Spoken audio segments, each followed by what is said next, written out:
Praise Lord. तो यीशु मसीह का धन्यवाद हो, उन्होंने फिर से प्रभु की उपस्थिति में एक और बार संगति करने के लिए प्रभु ने हमको मौका दिया।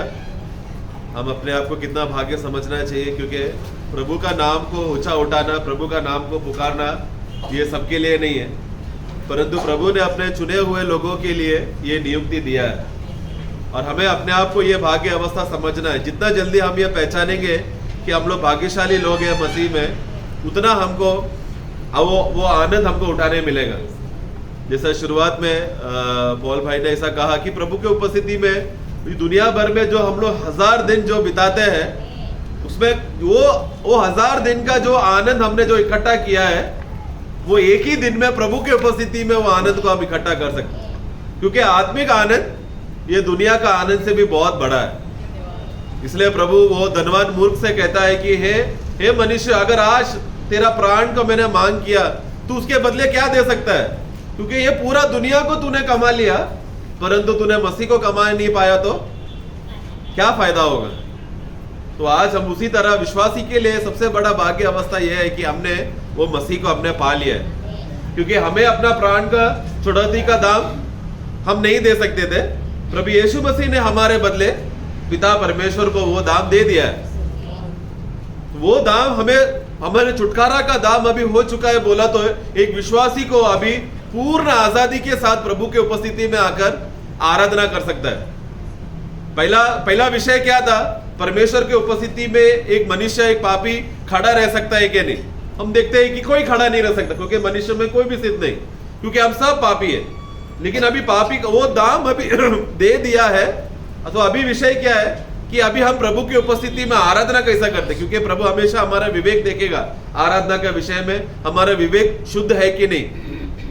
उसका भी दाम प्रभु यीशु मसीह ने चुकता कर दिया है। उनका लहू के द्वारा हमें प्रभु की उपस्थिति में पूर्ण रीति से, शुद्ध मन से, शुद्ध विवेक से हमें प्रभु की उपस्थिति में आराधना कर सकते हैं। इब्रानियों पुस्तक में 9वां अध्याय में जब उस वाक्य को हम पढ़ते समय में 9 का 13 और 14 पढ़ेंगे। क्योंकि जब बकरों और बैलों का लहू और कलोर की राख का अपवित्र लोगों पर छिड़का जाना शरीर की शुद्धता के लिए उन्हें पवित्र करता है, तो मसीह का लहू जिसने अपने आप को सनातन आत्मा के द्वारा परमेश्वर के सामने निर्दोष चढ़ाया, तुम्हारे विवेक को मरे हुए कामों से क्यों न शुद्ध करे? क्यों ना शुद्ध करे? वो इब्रानी का दास ये सवाल पूछ रहा है, क्योंकि पुराने नियम में वो बकरों का वो लहू और वो भस्म, वो सब विवेक का शुद्धिकरण नहीं कर सकता था, मृत्यु का कार्य, क्योंकि उस समय में वो विषय था नहीं। प्रभु उनका विवेक को देखकर नहीं आता था, बल्कि वो बलिदान लेकर आया है कि नहीं, ये बात परमेश्वर देखता था। परंतु नए नियम में क्या है?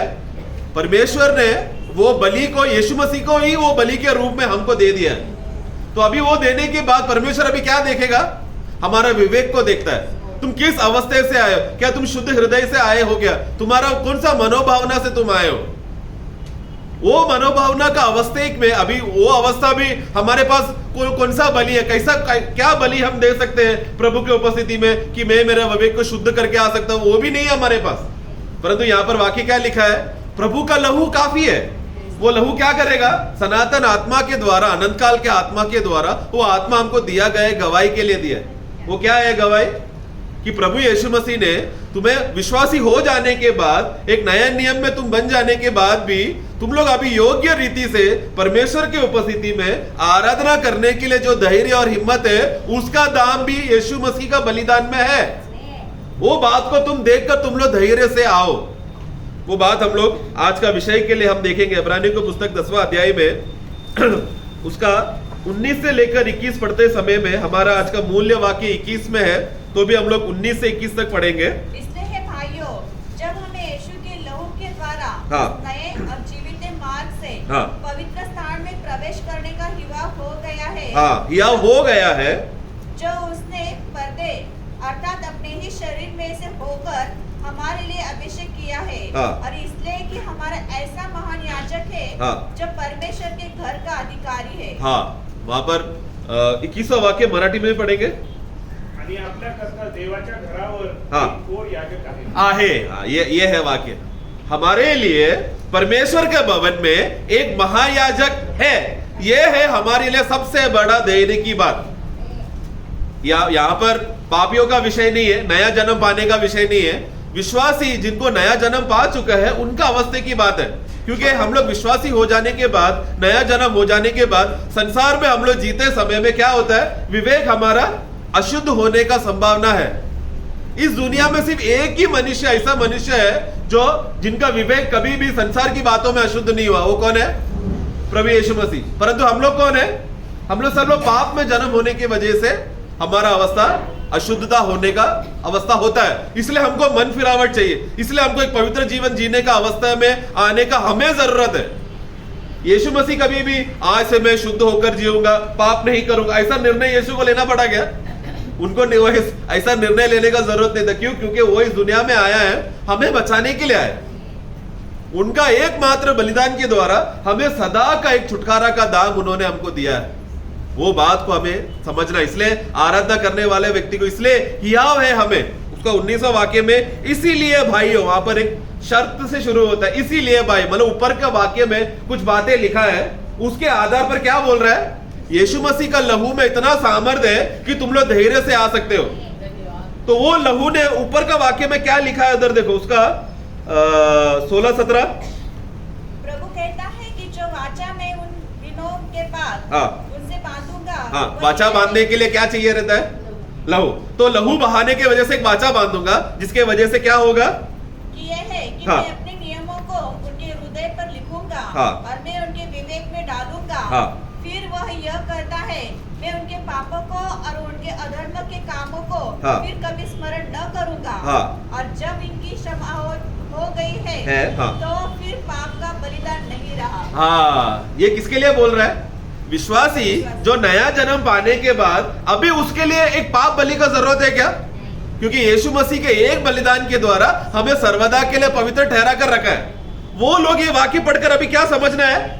एक बहुत बड़ा खुशी की बात है, अभी मैं विश्वासी हो जाने के बाद मेरे जीवन में जो कमी घटी आता है उसके लिए भी प्रभु यीशु मसीह क्या कर रहा है? उसका लहू से मुझे शुद्धिकरण करके परमेश्वर की उपस्थिति में धैर्य खड़ा करने का सामर्थ्य उनके लहू में है। आज हम लोग यहाँ पर आते समय में हम लोग परखा होगा, जांचा होगा, क्या मैं योग्य हूं कि नहीं, प्रभु की उपस्थिति में खड़ा हो सकता हूं कि नहीं। परखने के बाद क्या निकला नतीजा? है करके अवस्था है क्या? हम लोग परमेश्वर की उपस्थिति में कभी भी खड़े नहीं। वहां पर हम लोग क्यों लेकिन खड़े हैं? क्योंकि वहां पर परमेश्वर के दाहिने और प्रभु यीशु मसीह खड़ा है। इसके लिए मैं बचपन में ही से ही मैंने यीशु मसीह को उद्धार करता मैंने स्वीकारा। उसके बाद मैंने कोई पाप नहीं किया, हमेशा मैं शुद्ध जिंदगी जिया, रोज मैं बाइबल पढ़ता हूं, रोज मैं संगति आता हूं। क्या वो मेरा धैर्य है क्या? वो मेरा धैर्य है तो फिर अभी भी तुम लोग बहुत बड़े फंदे में फंसे हो। क्यों? क्योंकि ऐसे तो फिर प्रभु यीशु का जरूरत नहीं था ना। यीशु मसीह हमारे लिए, परंतु यीशु मसीह जब हमारे हृदय में आने के बाद वो आत्मा हमको क्या प्रेरणा करेगा? पवित्र जीवन के लिए प्रेरणा करेगा। वो हमें अशुद्ध बातों में रहने नहीं देगा। हमारा समय हमेशा वचन का मनन में, प्रार्थना करने में, समर्पण का जीवन में आत्मा हमको चलेगा। परंतु हमारा जो हियाव है, कॉन्फिडेंस, वो क्रियाओं में नहीं जो मैंने किया, परंतु मसीह मेरे लिए खड़ा है उसके आधार पर है। आज लोग ये फर्क भूल जाता है। लोगों को क्या लगता है? आज मैंने सवेरे उठकर बाइबल पढ़ा, सबके लिए मैंने मध्यस्थी किया, इसलिए आज मैं एक पवित्र आदमी हूं, आज मैं योग्य व्यक्ति हूं। परंतु हम लोग कभी नहीं बोल सकते, क्योंकि मेरा योग्यता किसके आधार पर है? यीशु मसीह वहां पर पिता के सामने खड़ा है इसके लिए, वो भी महायाजक होकर। मेरा कोई भी कमी, मेरा कोई भी घटी वहां पर परमेश्वर की उपस्थिति में लाने नहीं देगा, क्योंकि उधर वाचा क्या है? आज से मैं उनका पापों को कभी याद नहीं करूंगा। ऐसा वो नियम का वाचा लहू, वो लहू का सामर्थ्य में है। वो मेरा विश्वास है, वो मेरा भरोसा है, उसके धैर्य पर है मैं यहां पर आया। इसीलिए क्योंकि वहां पर एक लहू है मेरे लिए करके, ये बात जब मैं देखते समय में जो प्रभु यीशु मसीह स्वयं महायाजक वो खड़ा है करके, वो है करके देखकर मैं क्या कर रहा हूं? धैर्य से आज अति पवित्र स्थान में आने का अवस्था को मैं धैर्य से मैं आ सकता हूं। ये वाक्य जो हम 19 में पढ़ रहे हैं, ये वाक्य को कभी हल्के से नहीं लेना प्रयोग, क्योंकि आज एक यहूदी जब ये वाक्य पढ़ेगा उसको पढ़ने नहीं होएगा, क्योंकि उसको मालूम है ये एक असंभव वाला वाक्य है, ये वाक्य गलत है करके वो बोलेगा, तर्क करने आएगा। क्योंकि पुराने नियम में महायाजक को अति पवित्र स्थान में जाने का धैर्य था क्या? कभी नहीं, साल में एक बार डरते हुए कांपते हुए जाता था वो। तो इसके लिए उसको मालूम है यहूदियों की परंपरा के अनुसार, यहूदी रिवाज के अनुसार, यहाँ पर इब्रानी का पुस्तक यहूदी रिवाज के खिलाफ में लिखा है। यहूदी वो रिवाज को तुम लोग हटाकर मसीह ने जो बात को पूरा किया है उसका बात का फर्क इब्रानी का पुस्तक में लिखा है। तो इसलिए यहूदी को वो बात समझ में नहीं आएगा। अगर नया जन्म पाया तो अलग बात। तो इसके लिए ये वाक्य बहुत ही गंभीर वाक्य है। हम लोग लेवी का पुस्तक उसका 16:2 पढ़े। और यहोवा ने मूसा से कहा, हाँ। अपने भाई हारून से कहा, हाँ। कि संदूक के ऊपर के प्रायश्चित वाले गड्ढे के आगे 16:2 है क्या? पढ़ो पढ़ो। पवित्र स्थान में हर समय न प्रवेश, हाँ, हर समय प्रवेश नहीं करना। नहीं तो मर जाएगा। हाँ। क्योंकि मैं प्रायश्चित करने वाले गड्ढे के ऊपर बादल में दिखाई दूंगा। हाँ, यहाँ पर अभी महायाजक को साल में एक बार अति पवित्र स्थान में जाने का अवस्था क्या है, कारण क्या है? क्योंकि उस दिन महापाप का हल का दिन है वो। यानी कि साल के अंत में पूरा इस्राएली जो पुरुष वहां पर मंदिर के बाहर वो लोग वहां पर इंतजार करेंगे।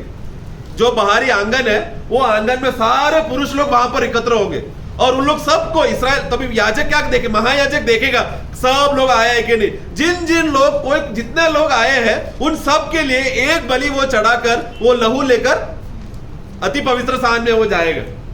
उस समय में जो व्यक्ति नहीं आया है उन लोगों का लेखा लिया नहीं जाएगा। जो वहां पर बाहर खड़ा रहेगा आंगन में उन लोग को ही रहेगा। तो ये जब महायाजक अंदर जाते समय में लोग वहां पर बाहर का इंतजार कर रहे हैं, हमारा महायाजक अंदर तो गया परंतु बाहर आएगा क्या? उनको हियाव है क्या? उनको कॉन्फिडेंस है क्या? उनको धैर्य है क्या? कोई धैर्य नहीं, क्योंकि अंदर मर गया तो हमारा पाप का क्षमा, 1 साल का क्षमा का अवस्था नहीं होगा। वो क्षमा नहीं मिला तो अगले साल से फिर श्राप शुरू होगा। उनको बारिश नहीं मिलेगा, उनको आशीष नहीं मिलेगा, उनको फायदा नहीं होगा, वो सब अवस्था उनके ऊपर आएगा। इसलिए वो लोग डरते रहते हैं। परंतु प्रियो, नए नियम, इसलिए वो अवस्था से अभी तुम लोग बाहर निकलो करके इब्रानियों को पुस्तक लिखकर कहता है, क्योंकि हमारे लिए अभी ऐसा घबराने का, डरने का जरूरत नहीं है। क्योंकि यीशु मसीह ने जब कलवरी क्रूस में जब उन्होंने बलिदान किया, वो बलिदान का खासियत क्या था? वो एक ही बलिदान के द्वारा सदा के लिए हमको छुटकारा दे दिया। और फिर आज हमारा जो भी कमी घटी का अवस्था में जिसकी वजह हम अनजाने से जो हम लोग कर बैठते हैं, वो कमी घटी भी पिता परमेश्वर की उपस्थिति में ना आए, उसके लिए एक महायाजक हमारे लिए खड़ा है। ये बात को देखते समय में हमारा आराधना में एक बहुत बड़ा आनंद और एक उमंग आता है, एक खुशी मिलता है। क्योंकि हमारे पास एक कॉन्फिडेंस होना चाहिए, एक हियाव होना चाहिए। आज मैं प्रभु की उपस्थिति में आया तो हूं, परंतु मेरा धैर्य का कारण क्या है? प्रभु यीशु मसीह ने मेरे लिए वो कार्य किया है। इसलिए पति पत्नी को प्रेम करने का विषय में वहां पर बोलते समय में भी एफेसियों का पुस्तक 5वां अध्याय में वहां पर पति पत्नी का प्रेम के बारे में बोलते समय में पौलुस वहां पर भेद का बात बोल रहा है। उधर 25 से पढ़ना। हाँ, अपनी पत्नी से प्रेम रखो। हाँ, हाँ, अपने आप को उसके लिए दे दिया। हाँ, कि उसको वचन के द्वारा हाँ, जल के स्नान से शुद्ध करके पवित्र बनाए। हाँ, और उसे एक ऐसी तेजस्वी कलीसिया बनाकर देखो, बनाकर मतलब अभी कलीसिया है क्या? अभी कलीसिया है ना? तो अभी है, बनने के बाद फिर उसको हाँ, अपने पास खड़ी करे। हाँ, इसमें न कलंक, हाँ, न चूड़ी, न कोई और ऐसी वस्तु हो, हाँ, वरन पवित्र और निर्दोष हो। हाँ, पिता परमेश्वर के सामने यीशु मसीह अपने लिए कार्य कर रहा है। ये बात जब एक घर में पति पत्नी का प्रेम को देखते समय में वो घर में क्या देख रहे हैं हम? ये तो मसीह और कलीसिया को दर्शाने वाली बात है करके पौलुस को वो भेद समझ में आया। वो भेद समझ में आया तो बहुत खुशी मनाने लगा। अरे ये तो मसीह का बात है। पति पत्नी कितना भी प्रेम में रहो, उससे भी बड़ा प्रेम क्या है? जैसा मसीह ने कलीसिया से प्रेम किया, अपने आप को उसने कलीसिया के लिए दे दिया ताकि एक तेजस्वी कलीसिया के रूप में उसको प्रकट करके रखे। आज हम लोग वो तेजस्वी बातें, वो महिमा की बातें, हमारे आंखें दिखता नहीं है, परंतु वो तैयार है। वो जिस दिन हम लोग ये डेरे से निकलकर बाहर निकलेगा, उस दिन क्या करेंगे? हम लोग उस महिमा को पहन लेंगे। उस दिन हम लोग असली हमारा महिमा कितना बड़ा है करके हम उस दिन देखेंगे। उस दिन क्या बोलेंगे? उस दिन एक पछतावा होगा। आज जब मैं जिंदा होता, अगर मैं थोड़ा और अपने आप को समर्पण करता, थोड़ा और पवित्र जीवन जिया होता, थोड़ा और मैं वचन के उपस्थिति में समर्पण किया होता, तो मुझे और चमक मिलता था, और तेजस मिलता था। वो एक पछतावा होगा। परंतु प्रभु के साथ हमेशा आनंद ही आनंद में रहे, क्योंकि मुझे प्रभु को देखने मिल गया। ये हमारे लिए एक बहुत बड़ा सौभाग्य की बात है प्रिय। उसके लिए यीशु मसीह ने सारा कष्ट सहा, हमें इस अवस्थे में पहुंचाने के लिए उन्होंने वो वेदना सहा, वो कष्ट सहकर हमें वो आनंद का अवस्थे में दिया।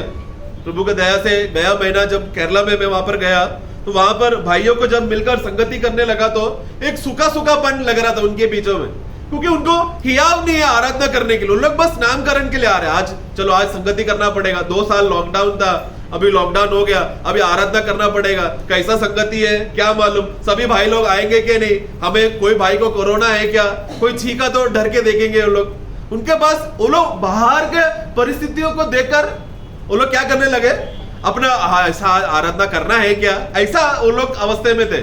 लेकिन जब हम लोग उधर गए, वचन बांटा, तो एकदम आनंद हो गए, वो लोग एकदम तंदुरुस्त हो गए, ताजा हो गए। वो लोग बोला दोबारा आना। वो सुनने के बाद वो बहुत आनंद मिला। क्यों? क्योंकि हमारा उद्देश्य क्या था, भाइयों को जाकर उनको सांत्वना देकर, प्रोत्साहन कर कर वो लोग ताजगी मिल गया। बोला इससे बड़ा खुशी और क्या बात है, हमारे लिए कितना आनंद की बात है। इसलिए हमें भी एक दूसरे को, जब हम एक दूसरे को देखते समय में हमारा आनंद, हमारा उद्देश्य क्या है, एक दूसरे को प्रोत्साहन कर कर मसीह का वो आनंद बांटे। क्योंकि प्रभु यीशु मसीह ने क्या किया, इब्रानियों का पुस्तक 12:2 में विश्वास का करता, हाँ सिद्ध करने वाले यीशु की ओर ताकते रहे, जिसने उस आनंद के लिए जो उसके आगे धरा था, लज्जा की कुछ चिंता न करके क्रूस का दुख सहा, और परमेश्वर के सियासत की दाहिनी ओर जाकर बैठ गया।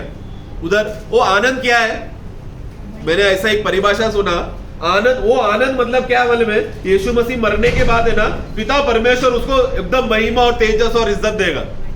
मैं सोचने लगा यीशु मसीह को वो बात के लिए क्यों आनंद लगेगा, क्योंकि उनके पास तो पहले से ही तेजस, महिमा, प्रशंसा, आदर, सम्मान सब था ना, तो उनको फिर से मिलेगा बोलकर वो एक आनंद था क्या? वो नहीं है आनंद। उनका आनंद क्या था कि वो कलीसिया, सामने रखा हुआ आनंद क्या है, कलीसिया, एक नया वंश प्रभु की उपस्थिति में अभी आने वाला है। ये वंश का खासियत क्या है, ये लोग सब लोग मसीह के स्वभाव के लोग रहेंगे, मसीह के रूप के अनुरूप होंगे, मसीह के वो लोग सह भाई लोग रहेंगे, ये गुण के लोग। मसीह जब क्रूस में, हम लोग इसी के साथ साथ हम लोग इज़ाया का पुस्तक 53 में उसका 10-11 पढ़े। तो भी यहोवा को यही भाया कि उसे कुचले, उसी ने उसको रोगी कर दिया, जब वह अपना प्राण दोष बलि करे। देखो ये यीशु मसीह के बारे में भविष्यवाणी लिखा है, जब उसका प्राण क्रूस में हमारे लिए दोष बलि ठहराया जाएगा, तब क्या होगा, वो अपना वंश देखने, वो वंश कौन है, यीशु मसीह क्रूस में हम लोगों को देखा, वो वंश को देखा, वही है आनंद। अभी हमने इब्रानियों में पढ़ा, सामने रखा हुआ आनंद। प्रियो, यीशु मसीह वहां पर क्रूस में जाकर एक बहुत बड़ा वेदना सहते समय में, एक छोटी बात नहीं है, वो प्रॉपर वेदना सहा। उनके पास भी वैसे ही शरीर था जैसा हमारा शरीर है, जैसा वेदना होता है। यीशु मसीह जब आदम को बनाने के टाइम में क्या सोचा होगा, चलो वेदना थोड़ा दर्द कम करके बनाता हूं, क्योंकि मुझे आगे जाकर आना है ना, ऐसा सोचा क्या? जितना वेदना मनुष्य स्वभाव में होगा, वही सारा सेम टू सेम वेदना प्रभु ने क्या किया, अपना शरीर में सहा। वहां पर इब्रानियों का पुस्तक उसका 2 अध्याय वाक्य 9 पढ़े। और हम यीशु को जो स्वर्गदूतों से कुछ ही कम किया गया था, मृत्यु का दुख उठाने के कारण महिमा और आदर का मुकुट पहने हुए देखते हैं, ताकि परमेश्वर के अनुग्रह से वह हर एक मनुष्य के लिए मृत्यु का स्वाद चखे। मृत्यु का स्वाद चखा। मृत्यु का स्वाद किसको मालूम है क्या है? हम लोग जब स्वादिष्ट भोजन खाते समय में, तभी हम लोग एकदम स्पीड में चबा के खाएंगे क्या स्लोली चबा के खाएंगे? स्वादिष्ट रहेगा तो पूरा स्वाद हम क्या करते हैं, आराम आराम से, अरे क्या क्या टेस्ट डाला है, क्या कौन सा धनिया पत्ता डाला, कौन सा मिर्ची का पाउडर डाला, वो सब हम लोग पूरा, हम लोग ऐसा मृत्यु का स्वाद हम ले सकते हैं क्या? हमारे लिए स्वाद मृत्यु, अगर हमारे ऊपर मृत्यु आते रहेगा तो हम क्या बोलेगा, प्रभु जल्दी उठा ले मुझे, क्योंकि मैं ज्यादा देर ये दर्द सह नहीं सकता। प्रभु ने लेकिन क्या किया, मृत्यु सहते सहते वो पूरा स्वाद प्रभु ने, जो चखना हमना चाहिए, हमें चखना चाहिए था, वो प्रभु ने चखा। ये एक नरक का वेदना है। नरक में वो धनवान व्यक्ति क्या कर रहा था, मैं यहां पर वेदना में हूं, अब्राहम तुम धनवान वो लाजरस को भेजो, क्योंकि वो मृत्यु चक रहा था, एक एक दिन एक एक पल उसको। वो अवस्था हम जैसे विश्वासियों को ना आए, प्रभु यीशु मसीह ने एक एक पल का वो 6 घंटा क्रूज का वो भयानक वेदना, उतना ही नहीं, उसके पहले जो वो कोड़े खाए, वो मारा गया, उसको घुसा मारा, ये सब प्रभु सह रहा है, क्योंकि सामने रखा हुआ आनंद। वो सामने रखा हुआ आनंद बोला तो पढ़ता तो उतना मुझे एकदम जान खुशी मिलता है मुझे, क्योंकि वो सामने रखा आनंद बोला तो एक खास वंश के बारे में बोल रहा है, एक नया गोत्र के बारे में बोल रहा हूं। उसमें एक नई बात है जो पहले कभी था ही नहीं। पहले इसके पहले था नहीं बोलते समय में, ये एक अनोखा रीति से प्रभु ने बात का निर्माण किया है। पुराने नियम में मूसा एक गवाही देता है, व्यवस्था विवरण उसका 18:15, तेरा परमेश्वर यहोवा तेरे मध्य से तथा तेरे भाइयों में से मेरे समान एक नबी को उत्पन्न। बस हाँ, वहां पर मूसा वहां पर क्या गवाही देता है, पुराने नियम में क्या गवाही दे रहा है इस्राएली लोगों को, तुम लोगों को एक दिन है ना एक नया भविष्यवक्ता मिलने वाला, एक नया नबी मिलने वाला है। वो भविष्यवक्ता कोई साधारण भविष्यवक्ता नहीं है, तुम्हारे बीच में से जो उसका वचन नहीं पालन करेगा उसको अपना लोगों में से निकाल दिया जाए। उतना बड़ा आज्ञा था। मूसा का कितने लोगों ने बात टुकराया है ना, लेकिन सब लोगों को समाज से बाहर नहीं निकाला, पत्थरवार करके मारा नहीं। लेकिन यीशु मसीह जो नया भविष्यवक्ता आएगा वो एक श्रेष्ठ भविष्यवक्ता है, उसका बात तुम लोग सुनना, क्योंकि उद्धार का रास्ता वो देगा। हम जानते पुराने नियम में 3 प्रकार के लोगों को अभिषेक करके नियुक्त किया जाता, उसमें एक था महायाजक, भविष्यवक्ता और राजा। तो भविष्यवक्ता के बारे में क्या बोलता, ऑलरेडी उनको भविष्यवक्ता है, परंतु एक श्रेष्ठ भविष्यवक्ता दिया जाएगा करके बोला गया है। राजा के बारे में क्या गवाही है, हम अगर जब यिर्मयाह का पुस्तक 30:9 पढ़ते समय में, वहां पर हम पढ़ते हैं कि जब नया युग आएगा वहां पर परमेश्वर क्या करेगा, इस्राएल को अपना राज्य स्थापना करने के बाद दाऊद राजा को उनको वापस दिया जाएगा।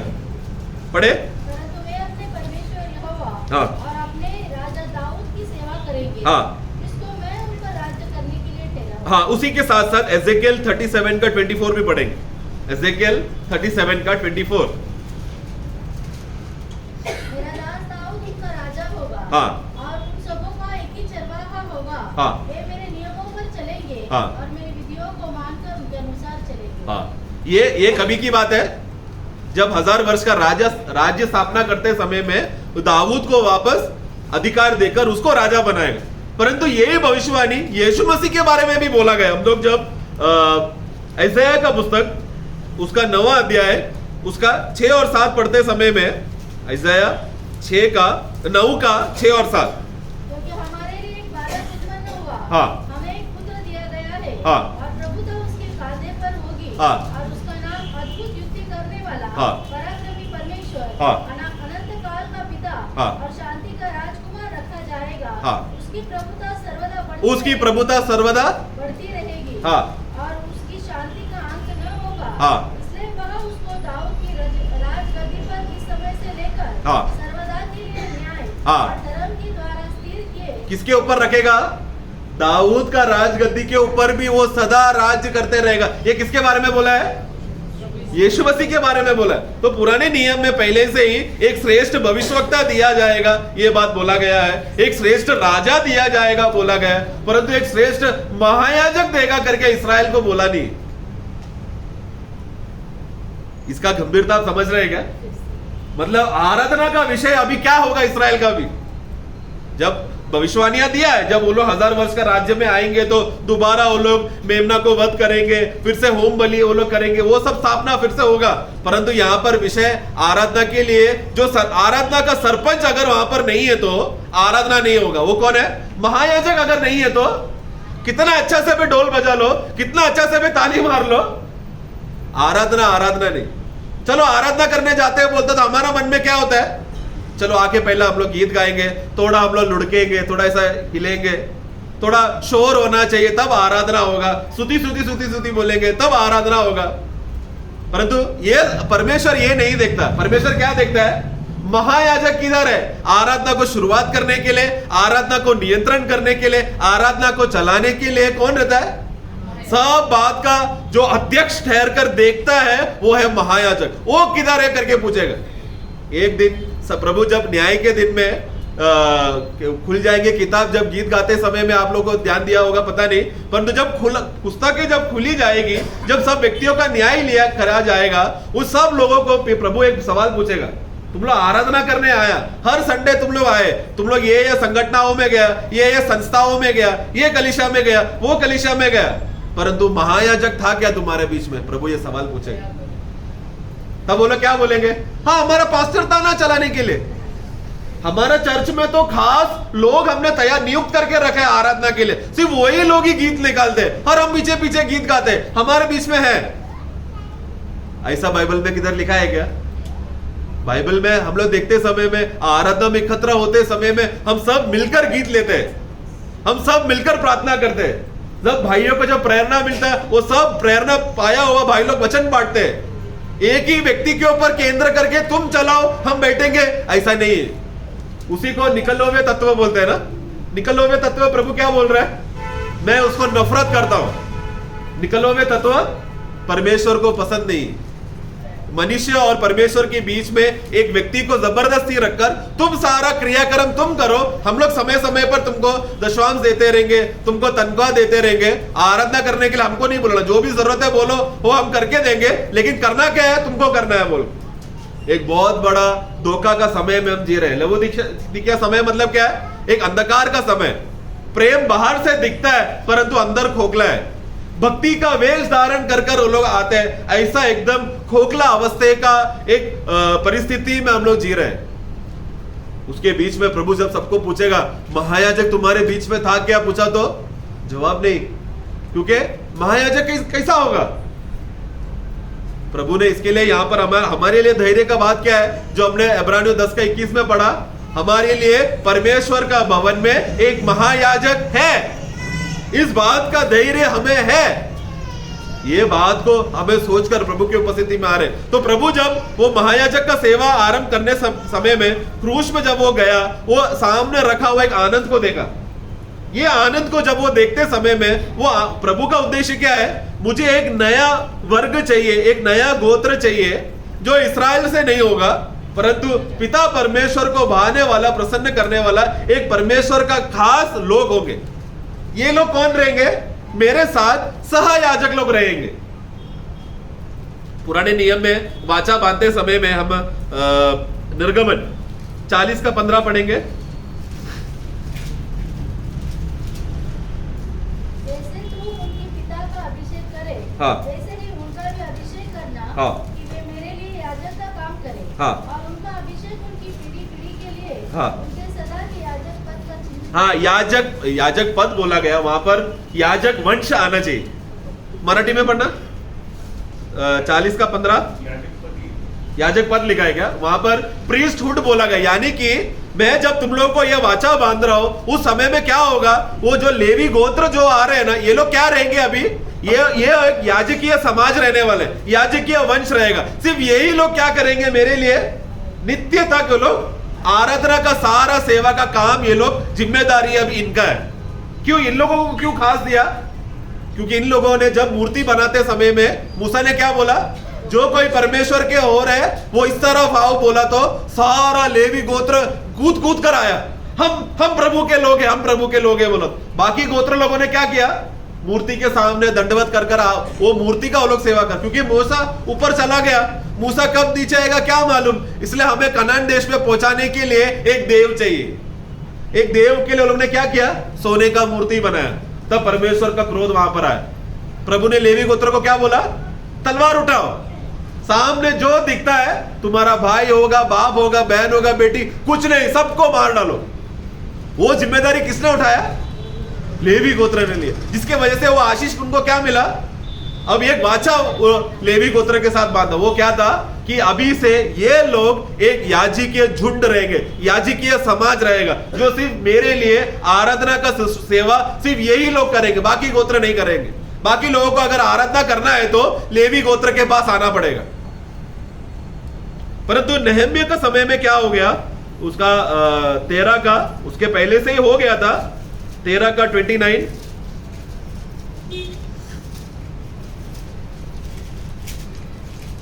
नहम्याह मेरे परमेश्वर हाँ उनको स्मरण रख, हाँ क्योंकि उन्होंने याजक पद और याजकों हाँ और लेवियों के वाचों को अशुद्ध किया। अशुद्ध कर, तो वो याजक पद यानी कि वो याजकीय जो समाज था वो लोग क्या हो गए, अशुद्ध हो गए। अभी ये पद, ये वंश, ये गोत्र कितना भी अच्छे से वो लोग आराधना करेगा तो अशुद्ध होने की वजह से परमेश्वर उनका आराधना अभी नहीं स्वीकारेगा, क्योंकि अशुद्ध हो गए। यही बात इब्रानियों को पुस्तक में पढ़ते समय में इब्रानियों 7 में ये स्पष्ट रीति से लिखा गया है। इब्रानियों को पुस्तक 7 का 11, यदि लेवी याजक पद के द्वारा सिद्धि प्राप्त हो सकती, जिसके सहारे लोगों को व्यवस्था मिली थी, तो फिर क्या आवश्यकता थी कि दूसरा याजक मलकीसदक की रीति पर खड़ा हो और हारून की रीति का न कहलाए। तो ऐसा आवश्यकता था क्या? अगर लेवी गोत्र से ही आराधना में शुद्धता अगर आ गया होता तो मलकीसदक के क्रमांक से नया महायाजक और महायाजक का वंश, नया वंश अभी आने वाला है, उनका जरूरत है क्या? जरूरत नहीं था। परंतु इधर लिखा क्या है, लेवी गोत्र से शुद्धता नहीं आया, सिद्धता नहीं आया। अगला वाक्य, क्योंकि जब याजक का पद बदल जाता है तो व्यवस्था का भी बदलना आवश्यक है। हाँ, तो याजकीय समाज जो परमेश्वर ने वाचा देकर बांधकर ये लोग नित्य के लिए रहने वाला है करके वो समाज को जो प्रभु ने पुराने नियम में स्थापना किया था, वो क्या हो गया, वो भ्रष्ट हो गया, कलंकित हो गया, अशुद्ध हो गया। पुराने नियम में विवेक को शुद्धकरण करने के लिए कौन सा बलि है? विवेक शुद्धिकरण के लिए कौन सा बलि है? हाँ, नहीं है ना, बलि है ही नहीं। पुराने नियम में विवेक अगर अशुद्ध हो जाए तो शुद्धिकरण के लिए बाहरी रूप में तुम कोई भी दोष बलि, मतलब क्या, मैंने आज कुछ गलती किया शारीरिक रीति से, मैंने मेरा भाई को झूठ बोला या उसका कुछ पैसा मैंने लूटा या कुछ तो मैंने उसको धोखा दिया या उसका घर का कुछ तो सामान तोड़ दिया, तब मुझे क्या करना पड़ेगा? दोष बलि। मुझे शारीरिक रीति से मैंने कुछ किया है तो उसका पहला तो भरपाई करना पड़ेगा जो नुकसान मैंने किया है, फिर प्रभु के साथ मुझे मेल मिलाप के लिए दोष बलि करना पड़ेगा। साल में एक बार महायाजक क्या करेगा? पाप बलि चढ़ाएगा। जाने अनजाने में अगर हमने कुछ पाप किया तो पूरा साल का एक ही उसमें वो पाप बलि कर छुटकारा प्राप्त करने का। मुझे अगर परमेश्वर को प्रसन्न करना है तो होम बलि कराना पड़ेगा। मुझे अगर खेती में मुझे अगर अच्छा अनाज मिला है तो अन्न बलि चढ़ाना पड़ेगा। विवेक का शुद्धिकरण का बात नहीं है। वही हमने इब्रानियों 9 में हमने पढ़ा, पुराने नियम में लहूओं को लेकर, भस्मों को लेकर शारीरिक शुद्धिकरण मिलता है, तो सनातन आत्मा के द्वारा मसीह का लहू हमारा विवेक को परमेश्वर की उपस्थिति में आराधना करने के लिए कितना अधिक सहायता करेगा। यह सहायता पुराने नियम में नहीं था। यह बात दाऊद ने देखा, इसलिए जब वो भजन संगीता 51 लिखते समय में तुरंत उधर ही गिर पड़ा। उधर क्या बोलता है देखो 51 में, परमेश्वर हे प्रभु, अगर तू अधर्म बलि या दोष बलि या होम बलि का आवश्यकता पाता, हाँ उसका 16-17, हाँ देखो दाऊद का पाप बहुत गंभीर है, परंतु यहां पर विषय क्या है? परमेश्वर की उपस्थिति में भी उसको खड़ा रहना है। वो उधर इधर का पाप बलि होम बलि चढ़ाकर वो पाप जो गलती किया है उसमें वो क्षमा प्राप्त करेगा, लेकिन प्रभु के साथ का जो दिल उसने तोड़ा, जो उसका विवेक अशुद्ध हो गया, उसका क्या? उसका भरपाई है ही नहीं पुराने नियम में। तब दाऊद रोकर क्या कहता है? हाँ होम बलि से भी तू प्रसन्न नहीं होता, हाँ टूटा हुआ परमेश्वर के योग्य बलिदान। हाँ, परंतु वो उस समय में टूटा हुआ मन परमेश्वर स्वीकारेगा क्या? यहां पर जब दाऊद ऐसा रोते समय में वो क्या देखकर रो रहा है? एक दिन मेरे लिए मेरा अपना मन को तोड़कर आने वाला एक मसीहा आएगा। वो मसीहा जब इस दुनिया में जिएगा, वो क्या करेगा? वो अपने लिए नहीं जिएगा बल्कि अपने लोगों के लिए जिएगा। जब उसका प्राण क्रूस में दोष बलि बन जाएगा उस दिन, तब मेरा पाप आज क्षमा होगा। ये पीछे जाने की बात है, भूतकाल की बात है। जैसा हमको आज भविष्य काल में 2000 साल पहले यीशु का मृत्यु होने की वजह से भविष्य 2000 साल के बाद छुटकारा मिल रहा है, दाऊद ने क्या देखा? 2000 साल आगे चलकर यीशु जब आएगा, मसीह मरेगा, तो मुझे भूतकाल में मुझे उसको छुटकारा तब मिलेगा जब मसीहा आके मरेगा। तो ये बात देखकर क्या बोल रहा है? टूटा हुआ मन, क्योंकि मेरा टूटा मन प्रभु आप स्वीकार, क्योंकि मेरा मन तो धोखा देने वाला मन है। मैं कितना भी गिड़गिड़ाऊं, रो, प्रभु मुझे क्षमा कर बोलेगा तो मेरा मन में कपट है, मैं बहुत चालाक कर, मनुष्य का मन क्या है? बहुत चालाक है, दोष है उसमें। अगर मुझे आज मालूम पड़ा यीशु के सामने अगर 2 बूंद आंसू रोएगा तो परमेश्वर मुझे क्षमा करेगा करके, ये ट्रिक मुझे मालूम पड़ा तो मैं क्या करेगा? रोज कितना बूंद आंसू बहाएगा? फिर 2 बूंद से ज्यादा तो बहाएगा ना, वो ट्रिक मालूम पड़ गया ना। ऐसा चलेगा क्या परमेश्वर के सामने? परमेश्वर के सामने तुम कितना भी तंत्र इस्तेमाल करेगा तो वो नहीं चलेगा। लेकिन यीशु मसीह के अंदर ऐसा धोखा देने वाला चतुराई यीशु मसीह में नहीं है। इब्रानियों का पुस्तक 5वां अध्याय 8 और 9। होने पर भी उसने दुख उठाकर आज्ञा माननी सीखी। हाँ, और सिद्ध बनकर अपने देखो, सिद्ध बनकर यानी कि वो सचमुच वो विलाप किया, सचमुच वो रोया। वो उनके लिए नहीं रोया, उन्होंने कुछ गलती किया उसके लिए नहीं रोया, बल्कि हमारे लिए रोया। हम जहां पर रोकर क्षमा मिलने का जो हम में जो कमी हमसे नहीं हो सकता, वो कमी घटी को यीशु मसीह रोकर उसको पूरा किया। रोमियो का पुस्तक 8 का 3 पढ़े। क्योंकि जो काम व्यवस्था हाँ। शरीर के कारण दुर्बल होकर न कर सकी, हाँ। उसी को परमेश्वर ने किया। हाँ। अर्थात अपने ही पुत्र को पाप में शरीर की समानता बस शरीर का दुर्बलता, मतलब हम लोग शरीर का दुर्बलता को हम क्या समझते हैं? प्रभु आज अगर तुम मुझे पवित्र होकर आने बोला तो मुझसे नहीं होगा बोलकर वो प्रकार का कमी है क्या? बल्कि कमजोरी मतलब क्या है? आज से तुम लोग कोई भी पाप नहीं कर रहे, ये आ गया, ये हमसे कर पाएंगे क्या? व्यवस्था, जब वचन प्रभु का सामने आते समय में, उन दिनों में जब परमेश्वर ने मूसा के द्वारा व्यवस्था दिया, प्रभु ने क्या बोला? तुम्हारा एक ही परमेश्वर होगा, सर्वशक्तिमान ही तुम्हारा परमेश्वर है, उसको ही तुम लोग मानना, तुम लोग झूठ नहीं बोल करना, धोखा नहीं देना, किसी का खून नहीं करना। 10 आगे देते समय में लोगों ने क्या बोला? ये सब हम लोग करेंगे, ये सब हम करेंगे। उधर ही सबसे बड़ा मनुष्य जात का गलती हुआ। मनुष्य क्या बोलना चाहिए था? प्रभु आपने जो वाणी दिया है, आपने जो आज्ञा दिया है, हमसे नहीं हो सकता, क्योंकि हम लोग कपटी मनुष्य है।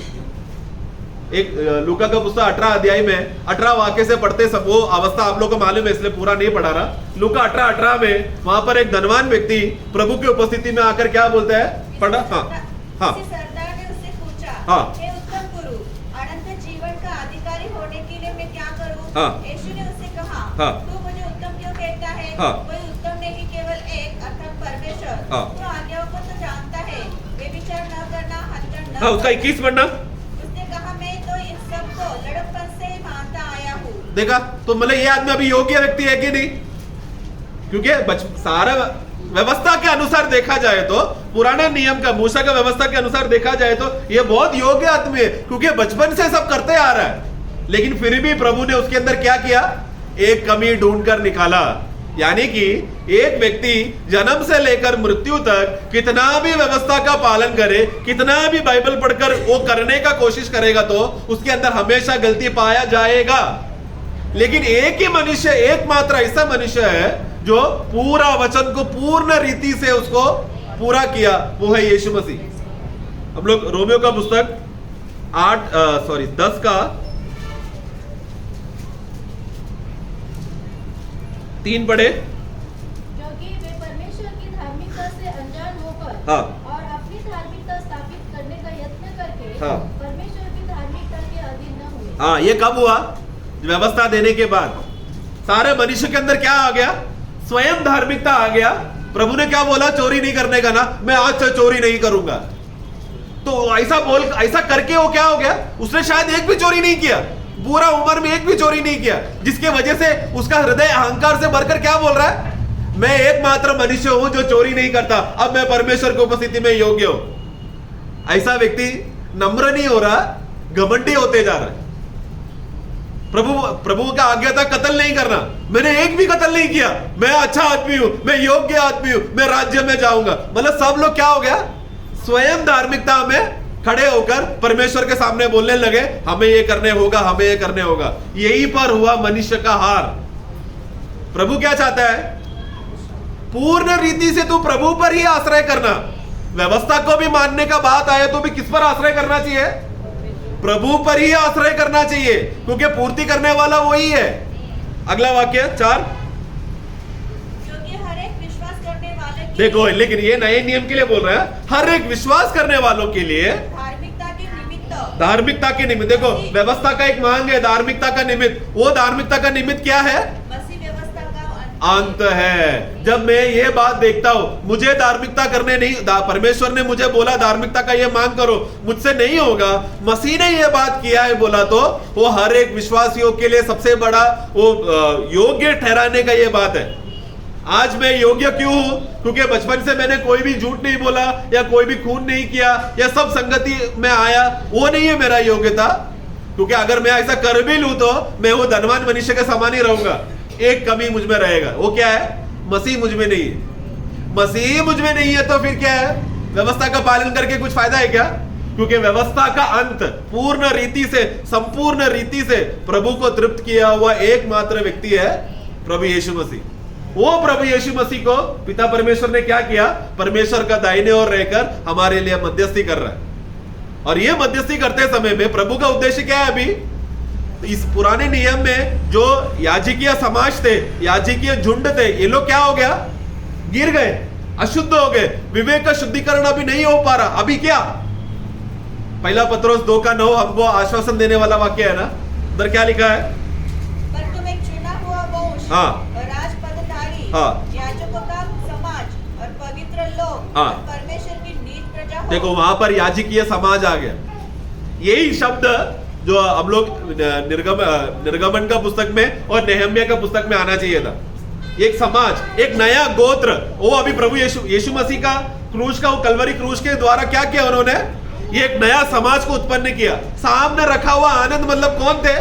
ये एक नया समाज आने वाला है करके देखकर प्रभु हमारे लिए कार्य कर रहा है ना। ये है हमारे लिए सबसे बड़ा आनंद और खुशी मनाने का दिन प्रियो, क्योंकि हमारे लिए एक ऐसा महायाजक है जिन्होंने क्या किया? वो अकेला कर रहा है ऐसा नहीं, बल्कि हमें भी उनके साथ शामिल कर रहा है। उसका वही पहला पत्रोस में ऊपरी का वाक्य में पढ़ते, वाक्य 5 पढ़े। तुम भी आप जीवित पत्थर के समान आत्मिक घर बनते चाहते हो। देखो, बनते जाते हो, जिससे याजकों का पवित्र समाज बनकर, समाज बनकर ऐसे आत्मिक बलिदान चढ़ाओ जो यीशु मसीह के द्वारा परमेश्वर को ग्राह्य हो। यीशु मसीह के द्वारा होने वाला अभी सारा बलिदान कैसा रहेगा? सबसे पहला बात, शारीरिक बलिदान अभी बंद हो गया, अभी सिर्फ आत्मिक बलिदान है। वो उसके लिए क्या करना पड़ेगा? प्रभु के उपस्थिति में आकर जीवित पत्थरों के समान मसीह में आ गया तो ही हम लोग याजकीय समाज बन सकते हैं। उसके लिए नया जन्म पाना जरूरी है। जब मैं नया जन्म के पहले मैं कौन हूं? मरा हुआ पत्थर है। मेरा हृदय, मेरा आत्मा मरा हुआ है, परमेश्वर के लिए कुछ भी फायदा नहीं है। लेकिन जब मैंने वो सुसमाचार सुना, वो जीवित है सुसमाचार है, जीवन का सुसमाचार है, अनंत काल का जीवन उसमें भरा हुआ था। वो सुसमाचार जब मैं सुना तो क्या हो गया? मैं मरे हुओं में से मैं जी उठकर जीवन लोगों के सामने आ गया। मेरा नाम स्वर्गीय पुस्तक में लिखा गया, मैं परमेश्वर का पुत्र हो गया। मेरे लिए मिरास प्रभु स्वर्ग में रखा है, क्योंकि अभी मैं स्वर्ग का नागरिक बन गया। ऐसे लोग अभी क्या करें? एकत्र होकर एक याजकीय समाज बनकर जीवित बलिदान, आत्मिक बलिदान करना है। उन लोग के होठ में हमेशा धन्यवाद का स्तुतिपूर्ण सनात हमेशा होते रहना चाहिए। इब्रानियों का पुस्तक 13 अध्याय 15 पढ़े। इसलिए हम उसके द्वारा स्तुति रूपी बलिदान अर्थात उन ओटों का फल जो उसके नाम का अंगीकार करते हैं, परमेश्वर को सदा चढ़ाया करें। वो कौन सा नाम है? भूल गया क्या? इब्रानियों का पुस्तक में जब नाम बोलेगा तो एक ही नाम है, महायाजक करके नाम। हम लोग इब्रानियों का पुस्तक जब पढ़ते समय में एक बात हमें याद रखना, इब्रानियों का पुस्तक में जब नाम बोलते समय में प्रभु यीशु मसीह नहीं, महायाजक करके नाम, क्योंकि वहां पर विषय आराधना का बात है। इब्रानियों का पुस्तक आराधना के विषय में लिखा गया है। हमने वो, क्योंकि परमेश्वर ने यीशु मसीह को महायाजक करके वो नाम जो दिया गया है करके आप लोग ने पढ़ा, उसका इब्रानियों का पुस्तक 5वां अध्याय उसका 10। और उसे परमेश्वर की ओर से हाँ। मल्कीसदक की रीति पर महायाजक का पद मिला। हाँ, पद मिला नहीं, नाम मिला। महायाजक का मराठी में कैसा है? आणि त्याच्या मल्कीसदेकाच्या संप्रदायाप्रमाणे हाँ। प्रमुख याजक असे देवाकडून संबोधण्यात आले। हाँ, संबोधन। अभी उसको क्या बुलाएगा? अभी उनका नाम अभी महायाजक रहेगा। इब्रानियों पुस्तक 1 अध्याय उसका 4 पढ़े। और स्वर्गदूतों से उतना ही उत्तम ठहरा, हाँ। जितना उसने उसे बड़े पद का वारिस होकर उत्तम नाम पाया। हाँ, एक नया नाम पाया। देखो, यीशु मसीह को अभी एक नया नाम मिला। वो है नाम महायाजक करके नाम।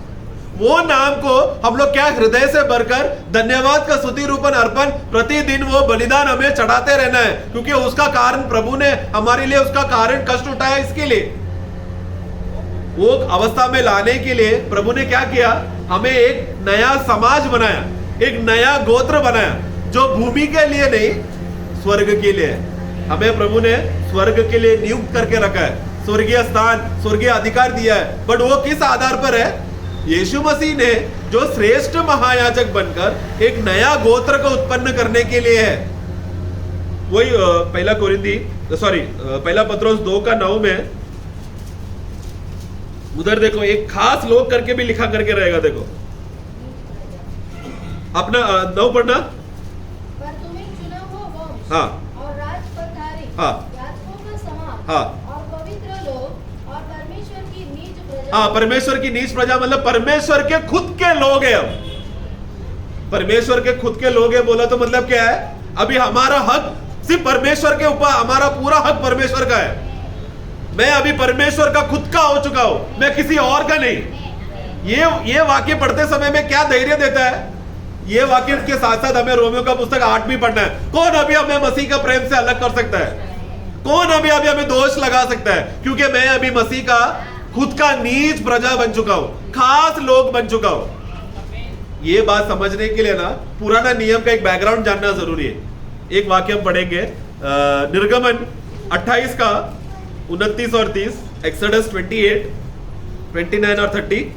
जब जब हारून पवित्र स्थान में प्रवेश करे, हाँ। तब वह न्याय की चपरास पर अपने हृदय के ऊपर हाँ। इस्राएल के नामों को लगाए रहे, हाँ। जिससे यहोवा के सामने उनका स्मरण मिलते रहे। हाँ। और तू न्याय की चपरास में उरीम और तुमीम को रखना। हाँ। जब जब हारून यहोवा के सामने आए, हाँ। तब तब वे उनके हृदय के ऊपर हो। हाँ। इस प्रकार बस उधर मेन विषय यह है कि अपना लोगों का नाम वो उरीम और तुमीम में रहना चाहिए करके अपना वो पढ़ा आपने 29 फिर से पढ़ना। जब जब हारून पवित्र स्थान में प्रवेश करे, हाँ। तब तक वह न्याय की चपरास पर, हाँ, न्याय की चपरास पर अपने हृदय के ऊपर, हाँ। इस्राएलियों के नामों को लगाए। हाँ, इसराइलियों का नाम मतलब कौन सा नाम आएगा? जो 12 गोत्र का शुरुआत का एक एक पद जो इब्रानियों में लिखा है, अ ब क, वो सारा इसराइल गोत्र का 12 गोत्रों को महायाजक कहां रखना है? सीने में रखना है। और वो क्या करेगा? यादगार में, मैं तब वो याजकीय सेवा करते समय में वो एक ही सेवा में पूरा 12 गोत्र को साथ में लेकर करेगा। उस समय में बाजू वाले का देश को याद कर सकते हैं क्या? उस साल ने शायद अमालेकी लोगों ने आकर क्या किया? थोड़ा दया दिखाया। चलो आज हम लोग ये साल युद्ध नहीं करेंगे, चलो हम लोग प्यार में रहेंगे, प्रेम में रहेंगे बोलकर सब वो लोग ने अच्छा किया, शांति आ गया। सोचो जब महायाजक सेवा करने के लिए जाएगा, हमारे लोग तो हमारा दोस्त है ना, चलो मैं उसके लिए भी याद करता हूं बोलकर वो सीने में उनका नाम लेगा क्या? किसका ही नाम? सिर्फ किसका नाम आएगा? सिर्फ अपने लोग। जो अभी हम लोग ने पहला पत्रोस 2 अध्याय प्रभु का खुद का जन पढ़ा ना, नीच प्रजा मतलब क्या? प्रभु के खुद के लोग, सिर्फ 12 गोत्र ही उसमें आएगा, बाहर का लोग 13वां गोत्र उसमें नहीं आएगा। उतना ही नहीं, अभी पुराने नियम में एक अन्य जाति भी आकर बलिदान कर सकता है। उसको क्या करना पड़ेगा? खतना करना पड़ेगा। खतना करने के बाद क्या कर सकता है वो? मंदिर में आकर महायाजक को बलिदान देने के लिए होम बलि हो, पाप बलि हो, सब बलियां कर सकता है। लेकिन महायाजक ये अन्य जाति जो अभी इस्राएल मतलब अन्य जाति जो आराधना करने आया है उसको सीने में ले रहा है क्या? सिर्फ 12 गोत्र का ही नाम आएगा करके लिखा है। अभी हमने क्या पढ़ा? 12 गोत्र प्रभु वो यानी कि एक अन्य जाति भी कितना भी वो अच्छे से आराधना करने आएगा तो भी महायाजक जब आराधना के लिए जब परमेश्वर की उपस्थिति में जाएगा सिर्फ 12 गोत्र का ही नाम है। उसी तरह नए नियम में यीशु मसीह जानता है उसका लोग कौन है करके। कलीसिया में सब लोग आए रहेंगे परंतु सब लोग नया जन्म पाए रहेंगे क्या? ये सब लोग रोज मीटिंग में आते, रोज आराधना करते हैं, बपतिस्मा भी लिया, प्रेज लॉर्ड भी बोला, मेज भी लिया, लेकिन जो नया जन्म पाए हुए लोगों को ही क्या करेगा प्रभु? क्रूस में पिता के सामने याद करता है, स्मरण करता है। सिर्फ कौन लोग? जो नया जन्म पाए हुए प्रभु के खुद के लोग। इसलिए प्रभु ने जब कहा कि तुम मेरे नीच प्रजा हो, उसका मतलब क्या है?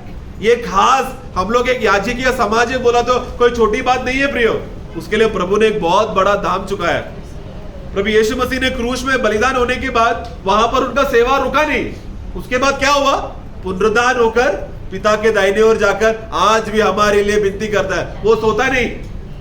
एक वाक्य और पढ़कर विषय को मैं खत्म कर देता हूं। वहां पर इब्रानियों का पुस्तक में वहां पर 12 अध्याय जब पढ़ते समय में वहां पर एक स्वर्गीय आराधना हो रहा है। वो 22 से पढ़ना, 22 से 24। और तुम सिय्योन के पहाड़ के पास हाँ। और जीवित परमेश्वर के नगर स्वर्गीय यरूशलेम के पास और लाखों स्वर्गदूतों और उन पैलोटों की साधारण सभा और कलीसिया जिनके नाम स्वर्ग में लिखे हुए हैं और सबके न्यायी परमेश्वर के पास और सिद्ध किए हुए धर्मियों की आत्माओं और नई वाचा के मध्यस्थ यीशु और छिड़काव के उस लहू के पास आए हो जो हाबिल के लहू से उत्तम बातें कहता है। हाँ बस 23वां वाक्य में सिद्ध आत्मा करके पढ़ा आप लोग ने, सिद्ध किए हुए धर्मियों के आत्माओं। ये कौन लोग हैं? जिनका नया जन्म प्राप्त करके स्वर्ग में वो लोग अभी शारीरिक रीति में वो लोग निद्रा प्राप्त करके कहां पहुंच गए? वो लोग स्वर्ग में। इनके बीच में कौन कौन है? ना पिता है, पवित्र आत्मा है, यीशु मसीह है, स्वर्गदूत है, कलीसिया है, ये न्याय धर्मी ठहराए हुए विश्वासी है जो सिद्ध हो चुके हैं। इनके बीच में और कौन है? हम भी है। उधर क्या लिखा है? तुम लोग अभी भूमि के आराधना में नहीं आए हो, स्वर्ग में आए हो करके ना। ये सब के बीच में कौन है? हम लोग भी वहां पर पहुंचा है। हम लोग सिद्ध हुए हैं क्या? नहीं, हाँ नहीं बोलना, क्योंकि हम लोग अभी भी जिंदा है। हम लोग में अभी भी ये शरीर पाप में शरीर में जीने की वजह से कमी घटिया है, लेकिन स्वर्ग में हमारे वहां पर कुछ भी बुरा बोल रहे क्या? कोई दोष लगा रहे क्या? सिद्ध आत्मा लोगों को तो कोई कुछ बोलेंगे नहीं, क्योंकि सिद्ध हो गए, उनके ऊपर कोई दोष नहीं लगा सकता। परंतु हमारा वहां पर कोई दोष क्यों नहीं लगा रहा? उधर पढ़ा अगला आखिरी वाक्य में क्या लिखा है? नई वाचा के मध्यस्थ यीशु हाँ। और छिड़काव के उस लहू के पास हाँ, अभी वो लहू एक गवाही दे रहा है। क्या है वो बात करने वाला लहू है। आबेल के समान दोष लगाने वाला लहू नहीं, बल्कि आबेल से भी उत्तम बात करने वाला लहू। वो वाक्य समझा? किसके लिए बात कर रहे हो उधर?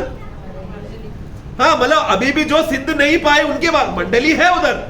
आधा मंडली जो सिद्ध होकर निद्रा पाकर, जो शरीर छोड़कर, जो अभी जो बहुत सारे विश्वासी लोग चले गए ना, वो लोग ऑलरेडी सिद्ध हो गए।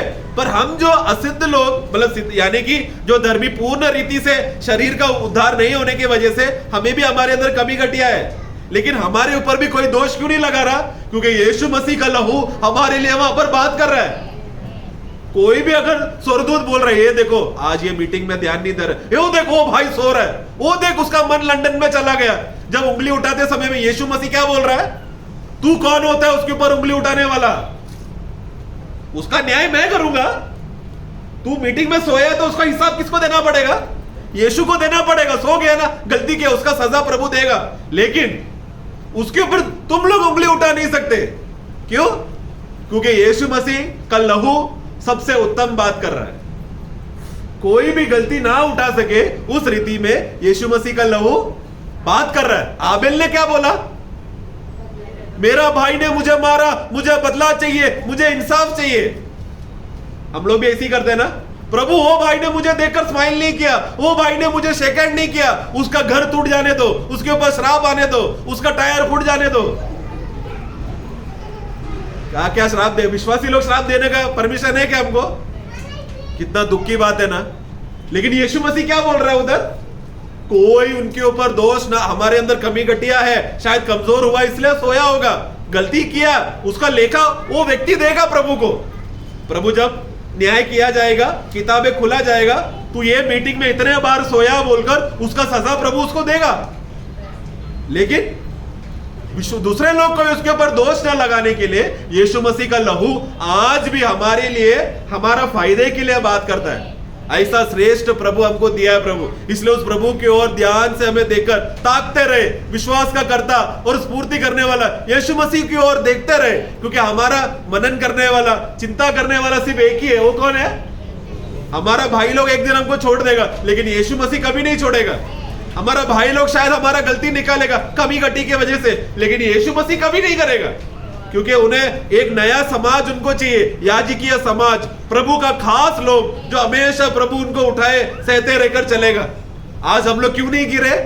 क्योंकि प्रभु हमारे लिए विनती कर रहा है। उसके लिए अहंकारी नहीं होना, नम्र होकर प्रभु आपने मेरे लिए इतना बड़ा दया किया बोलकर, और अपने आप को झुकाकर, और पवित्रता का रास्ता को ढूंढते हुए, और मन फिराते हुए क्या करना? प्रभु के लिए और कोसते और समर्पण करना। प्रभु हमें सहायता करे।